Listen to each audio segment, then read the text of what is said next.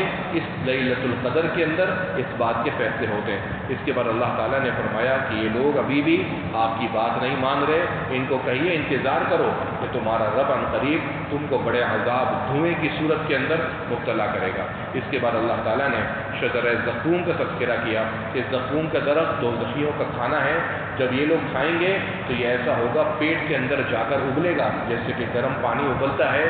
اللہ کی طرف سے فرشتوں کا حکم ہوگا کہ ان کو پکڑ کر جہنم کے درمیان میں ڈال دو، اور ڈال کر ان کے اوپر سے گرم پانی ڈالو اور ان سے کہو ذق انک انت العزیز الکریم، دنیا کے اندر تم بہت عزت دار تھے، جو تم نے کیا حرکتیں اس کا مزہ چکھو۔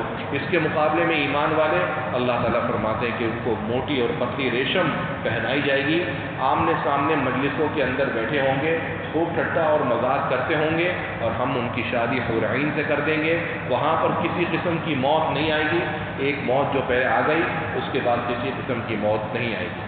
سورۃ الجاثیہ کے اندر اللہ تعالیٰ نے اس بات کا تذکرہ فرمایا کہ نبی آپ قیامت کے دن ساری امت کو دیکھیں گے کہ گھٹنوں کے بل ہوگی، اور ہر امت کو اس کے اعمال نامے کی طرف بلایا جائے گا اور ان سے کہا جائے گا کہ آج جو کچھ تم نے کیا ہے اس کا بدلہ تم کو ملے گا، اور ساتھ ان سے کہا جائے گا ھذا کتابنا، یہ ہے تمہارا اعمال نامہ، ینطق علیکم بالحق، جو تم سے بالکل سچی بات کرے گا، جو کچھ تم دنیا میں کرتے تھے ہم اس کو لکھ لیا کرتے تھے۔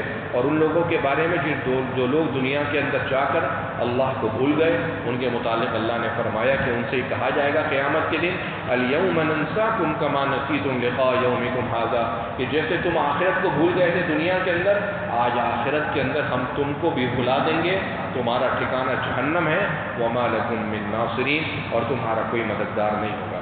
سورۃ الاحقاف کے اندر اللہ تعالیٰ نے اس بات کا تذکرہ فرمایا کہ نبی ان سے کہہ دیجئے کہ میں کوئی تمہارے سامنے نیا رسول تو نہیں ہوں، میرے ساتھ میری زندگی کے 40 سال نشیب و فراز کی صورت میں تمہارے سامنے ہے، میری صداقت امانت کے تمہارے درمیان چرچے رہے ہیں، میں اپنی طرف سے کوئی قرآن گھڑ کر نہیں لایا، جو اللہ کی طرف سے وحی کی جاتی ہے میں تو اس کی پیروی کرتا ہوں۔ اس کے بعد آیت نمبر 15 میں اللہ تعالیٰ نے انسان کو اپنے والدین کے ساتھ حسن سلوک کرنے کا حکم دیا۔ اللہ نے فرمایا کہ ماں بوجھ کے ساتھ اس کو اپنے پیٹ کے اندر رکھتی ہے، اور جب اس کا وضع حمل ہوتا ہے اس وقت بھی انتہائی مشقت میں ہوتا ہے، پھر وہ اپنے بچے کو 2 سال تک دودھ پلاتی ہے، پھر جب یہ بچہ بڑا ہو جائے اور جوانی کی عمر کو پہنچے، اور جوانی کی عمر کے اندر 40 سال کو پہنچے، تو یوں کہے ربی اوزعنی ان اشکر نعمتک۔ ہر وہ شخص جو اپنی عمر کے 40 سال تک پہنچ چکا ہو اس کے لیے بہتر ہے کہ قرآن مجید کی اس دعا کا کثرت سے ورد کرے، ربی اوزعنی ان اشکر نعمتک، اے میرے رب مجھے توفیق دے کہ میں تیری نعمتوں کا شکر گزار ہو جاؤں، الذی انعمت علی وعلی والدی، جو نعمتیں تو نے مجھ پر اور میرے والدین پر کی، وانا عمل صالحا ترضاه، اور یہ کہ وہ عمل میں نیکی کا کروں جو آپ کو پسند ہو، واصلح لی فی ذریتی، میری نسلوں کو ٹھیک کر دیجئے، انی تبت الیک وانی من المسلمین، میں آپ کی طرف رجوع کرتا ہوں اور میں مسلمانوں میں سے ہوں۔ ہر وہ شخص جو اپنی عمر کے حساب سے 40 سال کو پہنچ جائے اس کو یہ دعا ازبر ہونی چاہیے۔ اس دعا کا تذکرہ قرآن کے اندر ہے۔ اللہ فرماتے ہیں جو لوگ ان دعاؤں کو پڑھتے ہیں ان کے بارے میں اللہ فرماتے ہیں کہ یہ وہ لوگ ہیں کہ ہم جن کے اچھے اعمال کو قبول کریں گے، ان کی برائیوں کو درگزر کر کے ان کو جنت کے اندر داخلے سے نوازیں گے۔ اس کے بعد اللہ تعالیٰ نے آیت نمبر 20 میں فرمایا کہ قیامت کے دن جب گنہگاروں کو آپ کے سامنے پیش کیا جائے گا تو ان سے کہا جائے گا کہ تم کو دنیا کے اندر ساری اچھی چیزیں مل گئی تھی، دنیا کے اندر تم کو کتنی کتنی نعمتیں ملی تھیں، کتنی ترقی کے تم مالک تھے، ساری دنیا کی مادی نعمتیں تمہارے پاس تھی، ایسے ہی نہیں تھی بلکہ تمہارے تمام اچھے کاموں کا بدلہ تم کو دنیا کے اندر دے دیا گیا اور تم نے دنیا میں اس سے خوب فائدہ اٹھا بھی لیا۔ آج قیامت کے دن تمہارے لیے صرف اور صرف ذلت کا عذاب ہے۔ آیت نمبر 29 کے اندر اللہ تعالیٰ نے جنات کا تذکرہ کیا کہ آپ صلی اللہ علیہ وسلم جب قبیلہ اوقاز کے اندر اب دعوت کے لیے گئے اور وہاں فجر کی نماز پڑھانے کے لیے گئے تو جنات کی ایک جماعت نے آپ صلی اللہ علیہ وسلم کے پیچھے قرآن پڑھا. یہ تقریباً 10 کے قریب جنات تھے, اور جب جنات نے قرآن سنا تو آپس میں کچھ بات کرنے لگے. تو جن کا سردار کہنے لگا انصتوا, خاموش ہو جاؤ, تمہیں پتہ نہیں قرآن چل رہا ہے. فلما قضی ولوا الی قوم منذرین, جب نماز سے فارغ ہوئے تو یہ قوم, یہ سارے جنات اپنے سرداران کے پاس گئے اور سرداروں کے پاس جا کر کہنے لگے یا قومنا, کہ ہماری قوم, یعنی جنات نے اپنے ہم جنس جنات کو مخاطب کر کے کہا انا سمعنا کتابا انزل من بعد موسیٰ, ہم نے ابھی نیچے قرآن مجید کی ایک کتاب سنی ہے جو موسیٰ علیہ السلام کے بعد نازل کی گئی ہے. یہ وہ کتاب ہے جو موسیٰ کی کتاب تورات کی تصدیق کرتی ہے, سیدھی رستہ دکھاتی ہے. اے میری قوم, اللہ کے اس بلانے والے نبی کی بات کو مانو, اس پر ایمان لے آؤ, اللہ تمہارے گناہ معاف کر دے گا, تم کو عذاب علیم, سخت عذاب سے نجات دے گا. روایات کے مطابق اس نشست کے اندر 300 کے قریب جنات نے آ کر آپ صلی اللہ علیہ وسلم کے ہاتھ کے اوپر اسلام قبول کیا. سورۃ محمد کے اندر جہاں اللہ تعالیٰ نے جنت کا تذکرہ فرمایا کہ جنت کے اندر مختلف قسم کی نہریں ہیں. پانی کی نہر جو پانی بدبودار نہیں ہوگا, دودھ کی بھی نہریں ہیں جس دودھ کا ذائقہ کبھی ترش نہیں ہوگا, شراب کی نہریں ہیں جس کو پی کر پینے والے کو لطف اور مزہ محسوس ہوگا, شہد کی نہریں ہیں جو شہد انتہائی پاکیزہ اور صاف ستھرا ہوگا. ہر قسم کے پھل اللہ تعالیٰ نے نیکوکار, اللہ سے ڈرنے والوں کے لیے تیار رکھے ہیں. اللہ نے ان تمام نعمتوں کا تذکرہ کرنے کے بعد بتایا کہ یہ بتاؤ کمن هو خالد فی النار, اس کے مقابلے میں وہ شخص جو آگ کے اندر ہمیشہ رہے, وسقوا ماء حمیما, اور اس کو گرم پانی پلائے جائے, اور ایسا گرم پانی فقطع ماءہم, کہ گرم پانی پی کر اس کی آنتیں ختم ہو جائے. کیا یہ جنت والے اور جہنم والے برابر ہو سکتے ہیں؟ ہرگز برابر نہیں ہو سکتے. اور جو یہ برابر نہیں ہو سکتے تو اس کی وجہ یہ ہے کہ دنیا کے اندر بھی کچھ لوگ خوف خدا رکھنے والے تھے اور کچھ لوگ اللہ کے خوف سے عاری تھے. نتیجہ کچھ لوگوں کو جنت میں داخلہ اور کچھ لوگوں کو جہنم میں داخلے کے ذریعے ملا. اللہ تعالیٰ مجھے اور آپ کو اس پر عمل کرنے کی توفیق نصیب فرمائے. الحمدللہ رب العالمین, اللہم لک الحمد ولک الشکر کما ینبغی لجلال وجہک وعظیم سلطانک. اللہم لا احصی ثناء علیک انت کما اثنیت علی نفسک. اللہم صل علی سیدنا محمد النبی الامی وعلی آلہ وصحبہ وبارک وسلم تسلیما. اے اللہ ارحم الراحمین, اپنا خوف اور خشیت نصیب فرما. اے اللہ اپنی محبت نصیب فرما. اے اللہ جن سے آپ محبت کرتے ہیں ان سے محبت نصیب فرما. اے اللہ نیک صحبت نصیب فرما. قیامت کے دن انبیاء کی رفاقت نصیب فرما. اے اللہ آپ صلی اللہ علیہ وسلم کی شفاعت سے ہم میں سے کسی کو محروم نہ فرما. اے اللہ قرآن کے پیغام کو سننا سمجھنا ہم سب کے لیے آسان فرما. قرآن کے پیغام پر ہم سب کو عمل کرنے کی توفیق نصیب فرما. اے اللہ ہماری تمام عبادات کو محض اپنے فضل و کرم سے قبول فرما. اے اللہ قرآن مجید کی برکت سے اے اللہ ہم میں جو بیمار ہیں ان کو شفائے کاملہ عاجلہ نصیب فرما. اے اللہ ہم میں سے جن کے والدین ان میں سے کوئی ایک اس دنیا سے رخصت ہو گئے, ہمارے اعزاء اور اقارب رشتہ دار, اے اللہ ان سب کی بال بال مغفرت فرما. کروٹ کروٹ جنت کی ابدی راحتیں, سعادتیں, سکون نصیب فرما. بغیر حساب کتاب کے انہیں اور ہمیں جنت میں داخلہ نصیب فرما. ان کی قبر کو اے اللہ جنت کا باغ بنا. اے اللہ ہم سب کو مرنے سے پہلے مرنے کی تیاری کی فکر اور توفیق نصیب فرما. پکی سچی توبہ کی توفیق نصیب فرما. قیمتی مہینہ آدھے سے زیادہ گزر چکا ہے, جو وقت رہ گیا اے اللہ اس کی خوب قدردانی کی توفیق نصیب فرما. اے اللہ غزہ کے مظلوم مسلمانوں کی مدد فرما. حماس کے مجاہدین کی مدد فرما. دنیا بھر میں جہاں کہیں کوئی مسلمان مظلوم ہے اللہ خیر کے عافیت کے فیصلے فرما. اے اللہ ارحم الراحمین غزہ کے مظلوم مسلمانوں کو سامنے والے یہودیوں اور ان کے معاونین کے اوپر فتح اور کامرانی نصیب فرما. مخالفین کو شکست سے دوچار فرما. ان کو نیست و نابود فرما, تباہ و برباد فرما.